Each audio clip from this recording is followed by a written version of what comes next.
S1. Nah, kali ini kita menghadirkan salah satu prodi atau jurusan yang termasuk ya, salah satunya ini prodi favorit di Universitas Muhammadiyah Mataram. Nah, ini namanya prodi S1 Ilmu Pemerintahan. Nah, kenapa dia favorit? Ya kan? Bagaimana? Apa sih yang dipelajari atau dikuliahkan dalam ilmu pemerintahan gitu kan? Kita akan tanya-tanya seperti biasa. Nanti kita akan tanya-tanya mahasiswa pengalamannya selama ini belajar atau kuliah di S1 Ilmu Pemerintahan. Ya, kebetulan juga sudah hadir Bapak Kaprodi dan 2 orang mahasiswanya. Nah, untuk mempersingkat waktu kita langsung aja nih ke Kaprodinya untuk mengenalkan program studi S1 Ilmu Pemerintahan, Pak. Monggo Pak, silakan. Ya, baik. Assalamualaikum warahmatullahi wabarakatuh. Waalaikumsalam. Selamat sore dan salam sejahtera buat kita sekalian. Pertama-tama saya ingin mengucapkan terima kasih ya sedalam-dalamnya kepada seluruh pihak yang telah memberikan kesempatan promosi gratis ya sebetulnya untuk kemudian memperkenalkan semua prodi, termasuk prodi kami, prodi S1 Ilmu Pemerintahan Visipol Umat. Perlu diketahui bahwa memang di Visipol Umat atau bahkan mungkin di kampus Umat sendiri, prodi kami menjadi salah satu prodi yang diminati oleh masyarakat 4-5 tahun terakhir ini. Mungkin bacaan kami disebabkan oleh karena yang pertama semakin banyak anak-anak muda yang kemudian tertarik ya untuk terjun dalam dunia politik praktis ya. Lalu ada perkembangan desentralisasi dan otonomi daerah yang memungkinkan adanya sebuah proses perubahan atau reformasi khususnya dalam tata kelola pemerintahan sehingga membutuhkan apa yang disebut dengan meritokrasi di dalam birokrasi itu sendiri, yang mana meritokrasi itu adalah bagaimana kemudian birokrasi itu mencari atau menseleksi orang-orang yang nantinya duduk di lembaga pemerintahan itu yang memiliki kapasitas. Tidak hanya kapasitas pengetahuannya tentang ilmu pemerintahan atau tata kelola pemerintahan, tapi juga memiliki kapasitas yang berkaitan dengan inovasi-inovasi di pemerintahan. Sehingga prodi ini kemudian diminati ya karena tadi ada kebutuhan yang mendasar bagi lembaga pemerintahan untuk kemudian menjawab tantangan di era disrupsi. Kalau kita bahasanya disrupsi tidak hanya disrupsi di industri ya, tapi juga disrupsi di di lembaga pemerintahan yang membutuhkan inovasi-inovasi baru. Akhirnya kemudian membutuhkan orang-orang yang punya kecakapan yang tinggi dalam bidang pemerintahan. Lalu kemudian secara sejarah atau histori berdirinya prodi kami ini sebetulnya sekarang ini ada milad ya di prodi kami itu milad yang ke-32. Jadi kurang lebih kalau nggak salah 32 tahun. Jadi cukup dewasa kalau nggak dibilang tua ya. Cukup dewasa sebetulnya. Tentu dengan usia yang cukup dewasa ini pasti ada progres atau prestasi-prestasi yang harus kami tingkatkan di masa-masa yang akan datang. Itu terbukti dengan misalnya semenjak tahun 2014 sampai 2019 kami sudah mendapatkan akreditasi B. Waktu reakreditasi 2019 sampai sekarang kita bisa mempertahankan akreditasi B atau baik sekali itu ya. Lalu kalau saya ingin cerita sedikit bahwa secara histori prodi ilmu pemerintahan ini sebetulnya sangat dekat dengan nuansa UGM-nya sebetulnya di awal-awal ya, karena menurut cerita para senior-senior dulu termasuk salah seorang yang ikut berkontribusi dalam pendirian prodi IP itu adalah salah satu tokoh dari Bima ya, Bapak Profesor Dr. Afan Ghaffar, seorang ilmuwan politik di UGM yang katanya pernah jadi dosen terbang di situ di prodi kami, sehingga ini juga berpengaruh kepada banyak pula alumni-alumni UGM kemudian menjadi dosen tetap maupun tidak tetap di prodi ilmu pemerintahan itu. Nah, semakin berkembang, semakin kesini kita bisa mengembangkan prodi secara mandiri lepas dari nuansa UGM-nya gitu loh. Walaupun kemudian terbuka kepada siapapun yang kemudian punya minat untuk menjadi dosen di Prodi IP mau jurusan apa saya sudah ada bervariasi ya, ada yang dari Undip, ada yang dari UGM, ada yang dari UMY. Kayak saya ini misalnya S1-nya di Ilmu Pemerintahan Visipol Umat dan S2-nya juga di Muhammadiyah sebetulnya. Jadi kembali ke Muhammadiyah untuk mengabdikan diri sebagai salah satu dosen di Prodi Ilmu Pemerintahan. Dan yang terpenting menurut saya adalah ada keunggulan-keunggulan yang saya kira bisa ditawarkan kepada calon mahasiswa baru ya. Pertama, saya kira saya harus membagi keunggulan itu menjadi dua. Yang pertama adalah keunggulan kompetitif, yang kedua adalah keunggulan komparatif.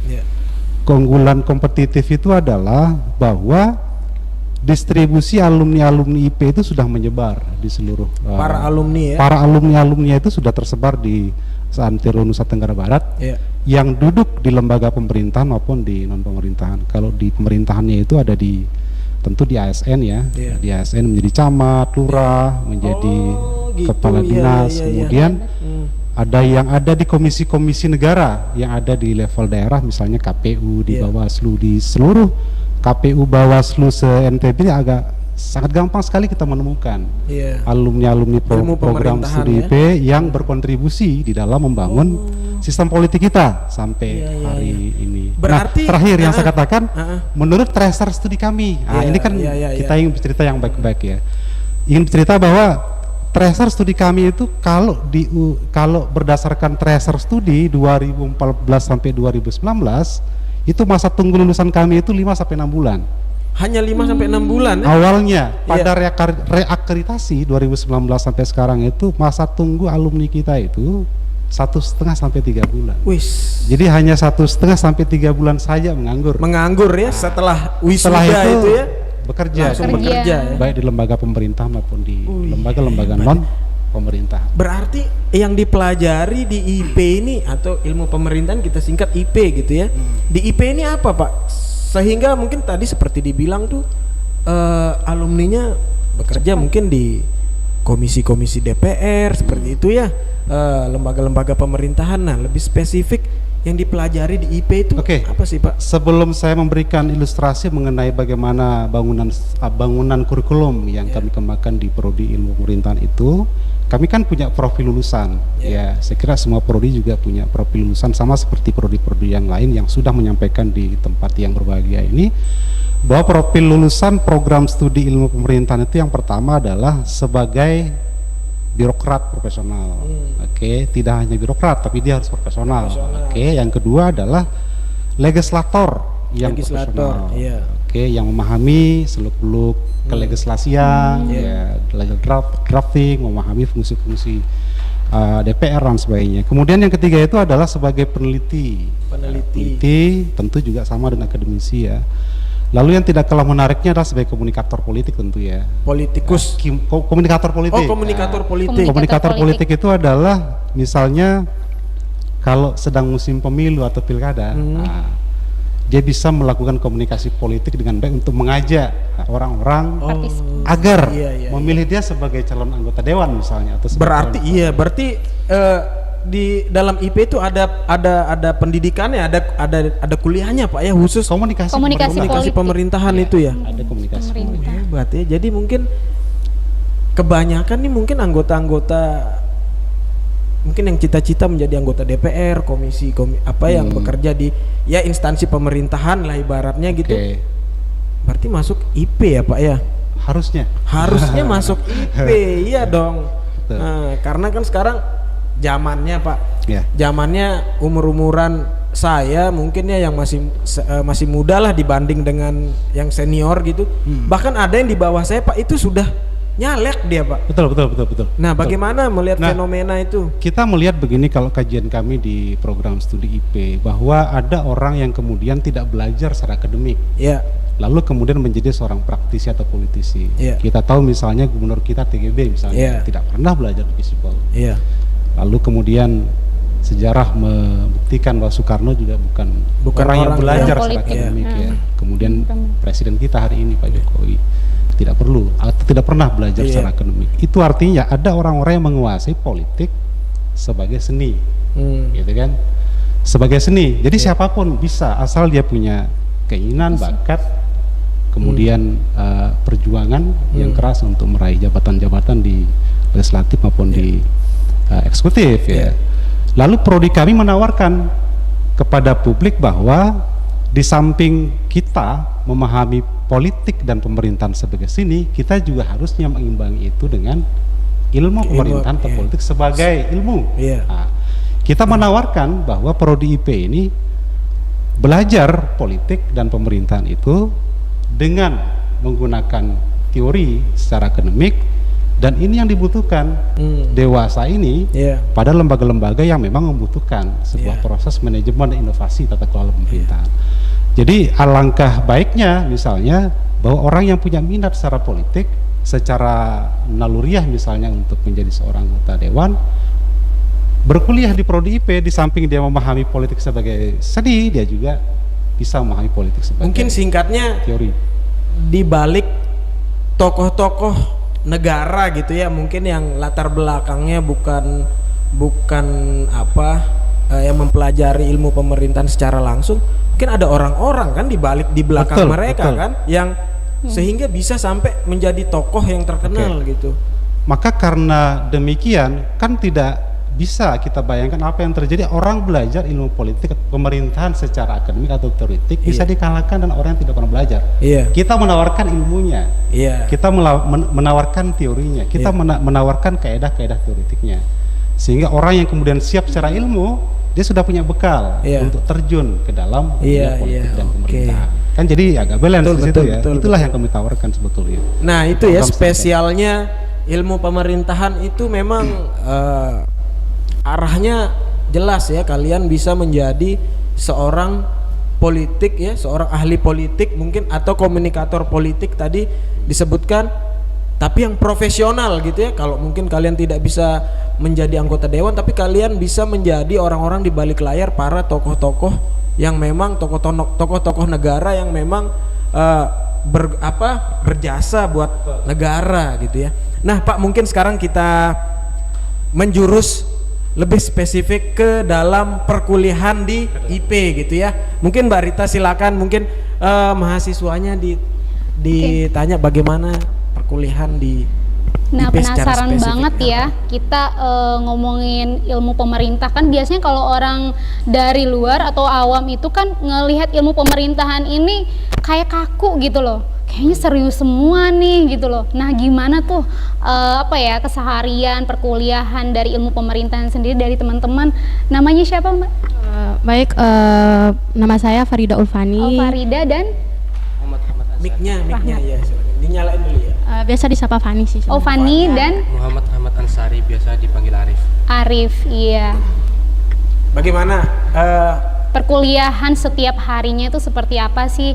Kan orang awam tuh melihat kalau ilmu pemerintahan ini kayak serius banget, ngomongin politik terus kayak gitu loh. Emang nggak pusing di situ kan? Jadi tuh gimana keseharian belajar tentang ilmu pemerintahan? Sebenarnya di prodi ilmu pemerintahan itu tidak berbicara tentang politik saja, tapi dia berbicara tentang sosial gitu. Nah, seperti kalau di prodi IP tuh ada jurusannya, ada namanya mata kuliah pemerintahan desa. Nanti kita biasanya tuh langsung ke lapangannya, kita berinteraksi dengan masyarakat desanya, bagaimana kondisi sosialnya di sana. Oh, selain kuliah di kelas juga langsung turun Pak ya? Iya.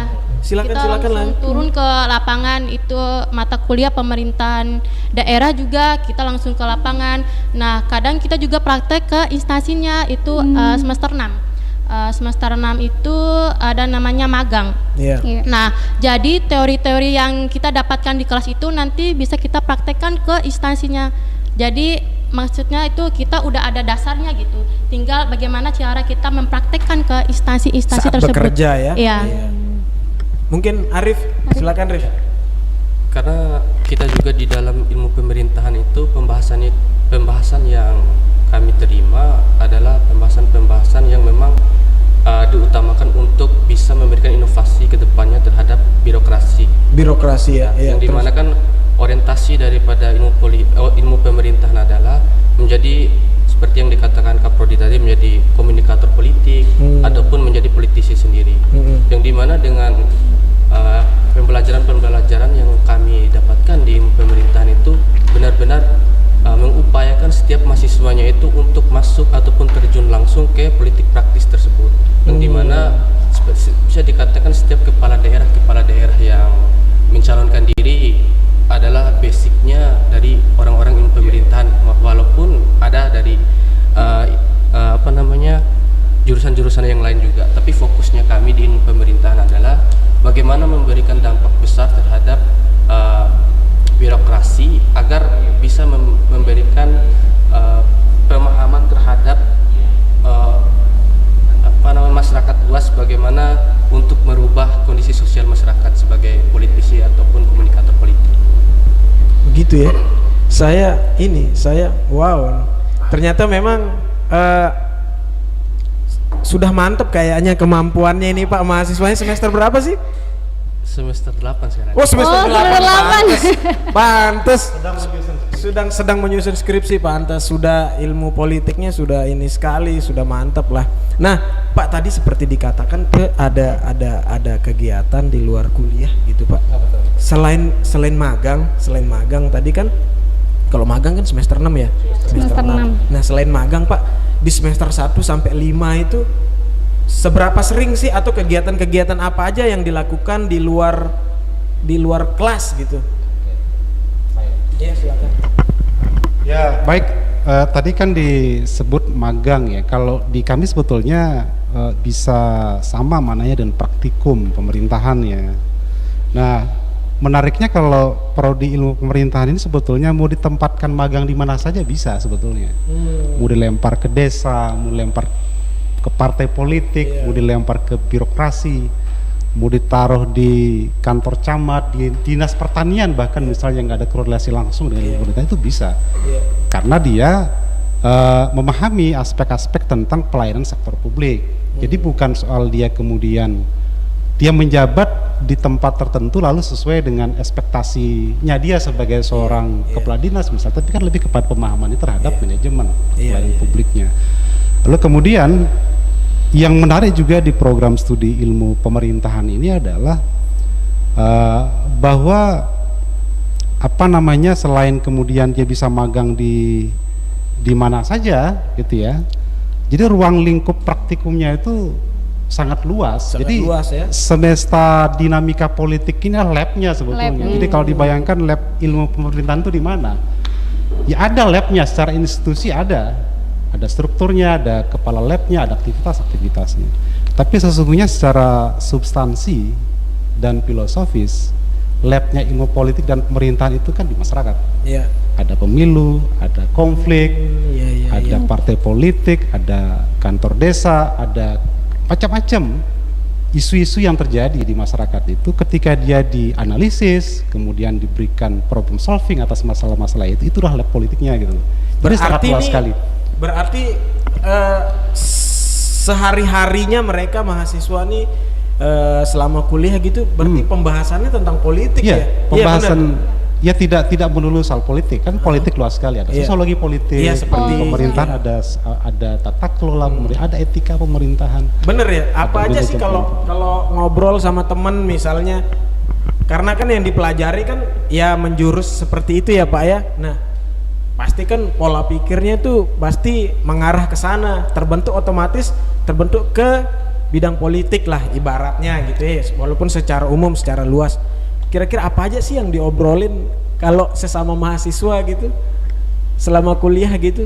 Mungkin sering didiskusiin kayak gitu di kelas kan, pasti kan debat ya. Jadi biasa yang kita lakukan di luar kelas itu sendiri, kita mendiskusikan soal permasalahan-permasalahan yang ada di daerah sendiri, di daerah-daerah kita sendiri. Asal-asalnya ya. Dari Bima, dari Lombok, dan kita membahas permasalahan-permasalahan di tiap-tiap daerah ini, bagaimana caranya untuk kita sendiri yang dimana ilmu pemerintahan yang bisa dikatakan adalah orang-orang yang akan terjun langsung ke lingkup politik praktis nantinya bisa memberikan perubahan besar terhadap lingkup birokrasi pemerintahan sendiri, yang dimana kan kita mempelajari tentang manajemen pemerintahan sendiri. Jadinya nanti ketika kita sudah masuk ke lingkup birokrasi sendiri, setidaknya kita memberikan dampak besar terhadap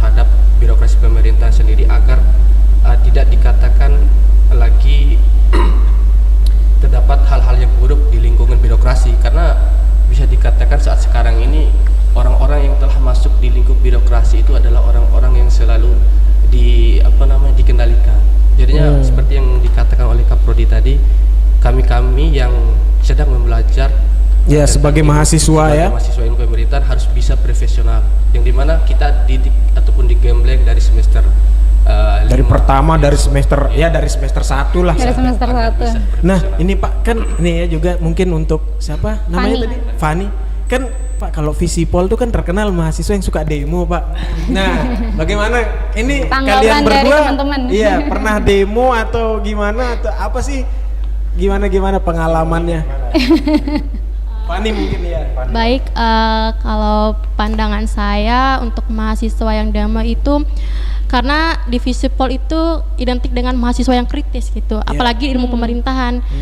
Pasti mereka tahu, oh ini ilmu pemerintahan berarti orang-orang politik, berarti orang-orang yang kritis. Jadi menurut saya, kalaupun ada isu-isu kampus yang bertolak belakang dengan istilahnya itu, bertolak belakang dengan Pemahaman, kebijakan iya. pemahaman dari mahasiswa, ya wajar sih kalau mahasiswa melakukan aksi demonstrasi di kampus. Tapi mungkin demo itu juga Pak sekalian sebagai latihan mereka gitu Iya, kan? betul. Iya, Betul. bukan semata-mata demo untuk memprotes atau demo untuk menjatuhkan apa, tapi memang sebagai latihan mereka gitu kan, namanya juga mahasiswa ilmu pemerintahan kan, latihan mungkin nanti suatu saat sudah lulus kan bertemu langsung atau seperti public speaking, mereka orasi gitu kan di depan banyak orang gitu ya. Mungkin silakan Mbak Rita. Mungkin dari teman-teman mahasiswa kan pasti ada kejenuhan ya, ngomongin politik, ngomongin ini terus nih. Nah, kira-kira ada nggak inovasi untuk memotivasi diri ataupun saling memotivasi ke teman-teman sekitar tuh bagaimana sih caranya, atau mungkin Pak dosen yang meningkatkan keakraban sama mahasiswa itu seperti apa kayak gitu loh. Mungkin kalau menurut saya, ketika kita masuk di lingkup itu, kita harus benar-benar mengembangkan sosialnya kita dulu, Pak. Yang dimana ketika sosialnya kita bagus di lingkungan kampus, jadinya kita akan bisa mampu menyampaikan aspirasi daripada masyarakat luas secara umum.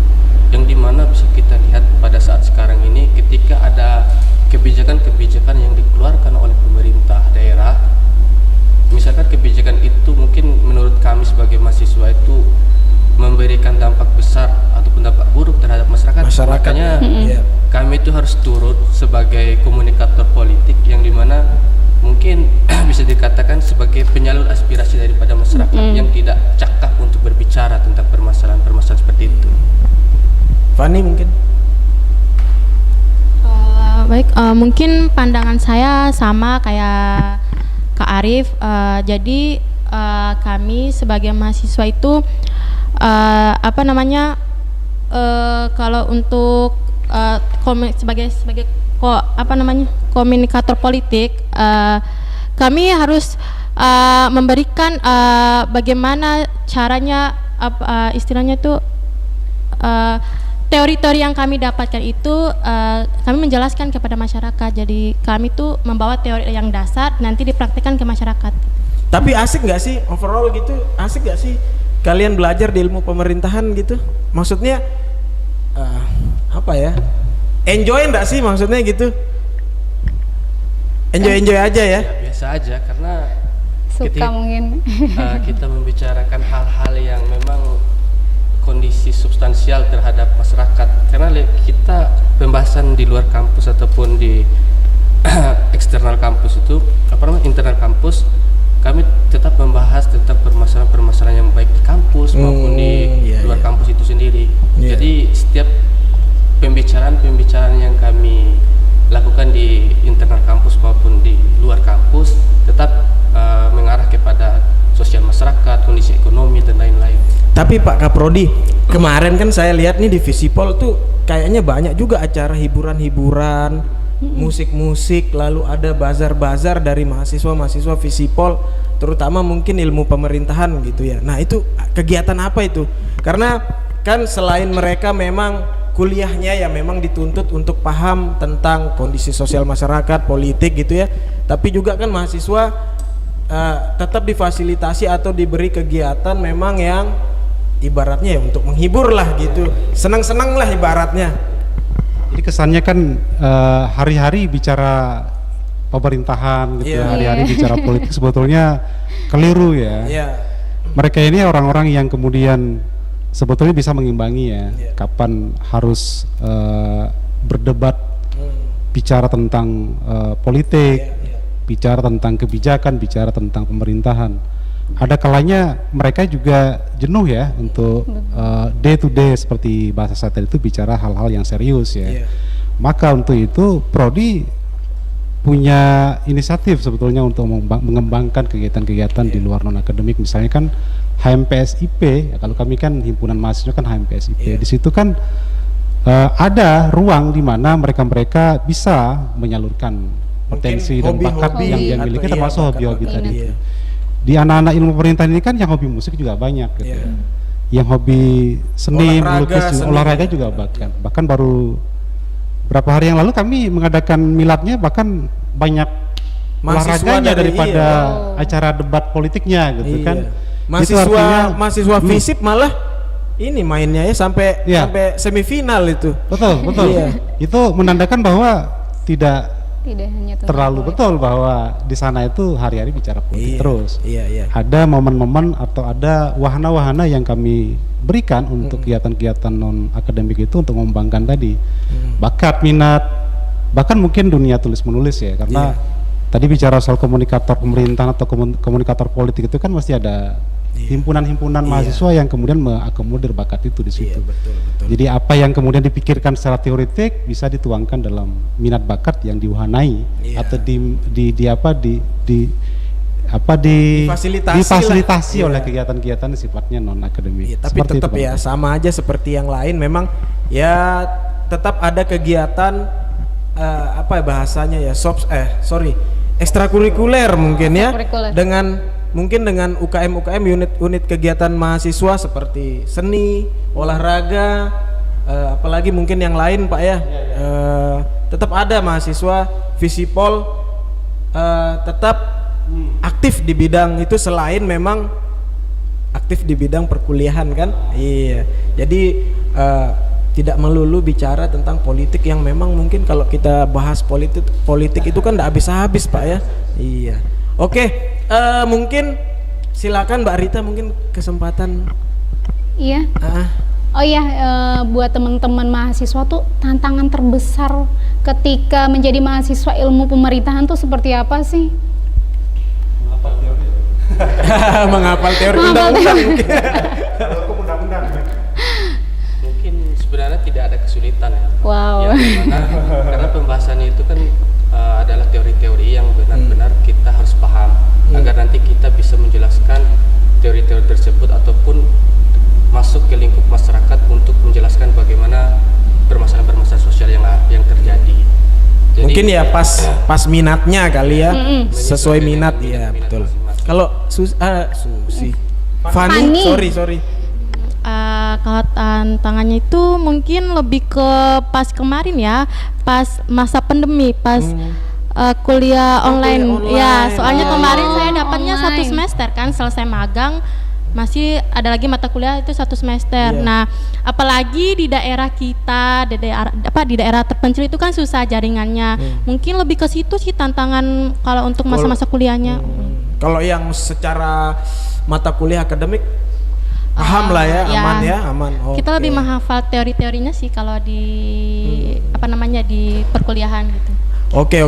Ya, mungkin kesempatan sekarang kepada Kaprodi atau mahasiswanya Pak untuk mengajak adik-adik calon mahasiswa baru untuk masuk di Prodi. ilmu pemerintahan. Mungkin silakan Bapak atau Bapak aja mungkin silakan ya.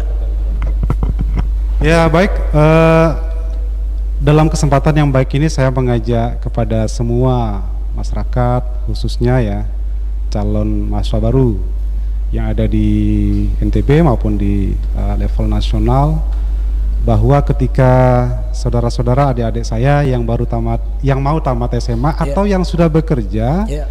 di instansi pemerintahan atau di politik praktis menjadi anggota dewan, pengurus partai politik dan lain sebagainya, itu untuk menambah wawasan dan pemahaman tentang bagaimana ilmu pemerintahan dan politik. Kemudian bagi yang mau bekerja sebagai calon legislator yang profesional, calon ASN yang profesional di bidangnya itu, maka pilihan prodi IP FISIP Umat adalah pilihan yang tepat dan yang terbaik. Dan yang kedua adalah bahwa jangan salah bahwa tidak semuanya akan diorientasikan menjadi seorang yang bekerja di lembaga pemerintahan. Kurikulum kami mengarahkan kepada bahwa di non pemerintahan juga sangat mungkin alumni prodi IP itu bisa bekerja. Dilihat dari struktur kurikulumnya itu kan tidak melulu dia akan menjadi seorang ASN, dia bisa menjadi konsultan politik pemerintahan, dia bisa menjadi konsultan pemberdayaan masyarakat, dia bisa menjadi konsultan pemberdayaan masyarakat desa. Ada perkembangan BUMDes hari ini yang kita lihat sangat masif di desa-desa yang membutuhkan orang-orang yang memahami ilmu pemerintahan agar kemudian bisa terjun pulang ke kampung untuk mengembangkan tata kelola pemerintahan desa di daerah masing-masing. Saya kira itu. Pak, ilmu pemerintahan saya dengar ada membuka kelas sore untuk pegawai, benar? Sudah. Memang Sudah ada ya. ada, Jadi sudah ada. selain mahasiswa reguler pagi, Ada regular sore. IP juga menerima mahasiswa reguler sore, itu memang khusus pegawai, teman-teman yang sudah bekerja, Sudah memang bekerja. ingin melanjutkan Studinya. studi S1, IP menerima kelas reguler sore. Regular sore. Oke, jadi begitu ya obrolan kita dengan program studi ilmu pemerintahan, menarik sekali. Memang lebih kental dunianya tentang politik dan sosial masyarakat ya karena ilmu pemerintahan kan dunia pemerintahan gitu, wajar. Tapi tetap saja prodi tetap memfasilitasi mahasiswanya dengan kegiatan-kegiatan dengan yang memfasilitasi bakat dan minat mereka seperti seni, olahraga, macam-macam gitu ya dengan unit kegiatan mahasiswa. Oke, mungkin kita tutup ya. Terima kasih kehadiran Pak Kaprodi, terima kasih kehadiran mahasiswa. Saya Rama, silakan Mbak Rita juga ya. Sebelumnya terima kasih kepada tim-tim yang bertugas. Saya dari UPT PPWA, tim Humas, Mas Sigit, Mas Henry, Mbak Rita, tim BPTIK, Mas Koko. Terima kasih semuanya. Kita ketemu lagi di hari Jumat dengan prodi yang tidak kalah spesial. Assalamualaikum warahmatullahi wabarakatuh. Aduh, makasih Pak. Ya begitulah kira-kira kurang lebih lah Pak.